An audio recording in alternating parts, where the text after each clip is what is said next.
You know what we didn't talk about the last time? Huh. What happened? When you got cut, you got knocked out, you got taken to the hospital. Big Bob, as we call him, who plays Dredger in Sherlock Holmes. We had some big fight sequence at a shipyard. I think we just done too many moves in a row, and he's supposed to come over the top, and I was supposed to block whatever. Anyway, I got some stitches. I wasn't that shocked because he gives so much, like he goes 110%, you know, so I've seen him, you know, one day we were out in the freezing cold and they were yelling, you know, he doesn't look wet enough because he'd just come in from the Thames, I think. And they were spritzing him with water, like this just this neat little spritz, and he saw this bucket of water beside him and he just grabbed it and threw it over his head, you know, it's freezing cold outside.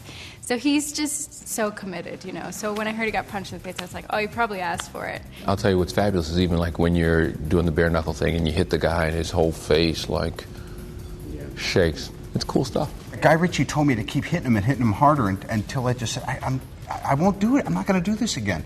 And the guy's swelling up a little bit. He goes, I'm all right, son. And I was like, I know you're all right, but I don't feel good about it. I don't want just a license to ill. Did you understand that it was going to be this like tough guy Sherlock Holmes? And you're like, wow. Well, they made it pretty clear from the sit down, from the get-go, that that's where it was going. But don't forget also that the original books are filled with adventure and twists and turns and incredibly dark criminals in a very dark and sort of exciting London.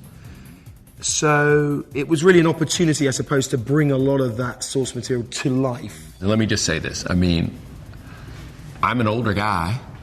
You're in crazy shape in this movie. Well, thank you. And I was like, wow, man, that really messes it up for all of us. Like, now I have to actually be in shape. It messes it up for me, too, because I may never be in that shape again. At least I have it encapsulated. I can say, last year at around this time, I look like that. Now what? I mean, you know, I feel comfortable in my little gut now. I can, you know, and I'm like, look at this.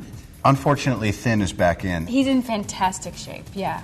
I mean, you've seen that picture of his, like, 12 abs. He works hard at it, too. He's a great martial artist, and, you know, he's always doing something physical. How did you get the performances out of folks? Because there are times where there's so much going on. How do you choreograph all that? I mean, that's like your specialty, but how do you choreograph all that madness? I try not to overthink my job too much, and I think if you spend too much time thinking about it, you'll get your knickers in something of a twist. But I think if you cross each bridge as it presents itself and stick your fingers in your ears when you just don't want to deal with the bridge, somehow those bridges manage to get crossed all by themselves.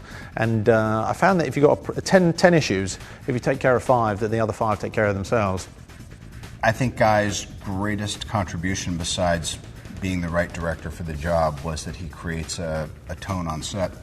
It's just like any workplace, any environment where you have to spend many hours. You know, the person who's charged with being the head honcho, things tend to go according to what mood they set. And Guy's was very light and very kind of like fun and trusting and excited. How was it working with Robert? Because he can be such a joker. So when they say cut, what's it like? I corpsed a lot more than he did. I laughed a lot more than he did, just because he can throw in the most eccentric and brilliant, impulsive pieces of ad-libbing or just ways of reading dialogue and keep his cool. But on the receiving end of that, it's very hard to keep your cool. His mind moves at a rate that I cannot keep up with. I suppose that's one of the reasons I thought he'd make such a good Sherlock Holmes, is I couldn't really understand what he was talking about, but other people told me it was clever and intellectual. So I let that try and percolate its way into the narrative.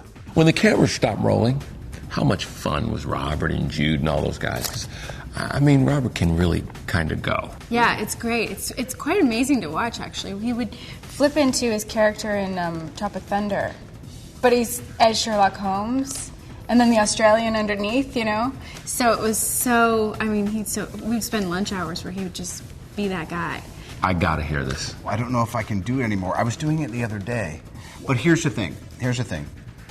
The Lincoln Osiris stuff, for me, is best left where it was because it's all downhill from there. Right.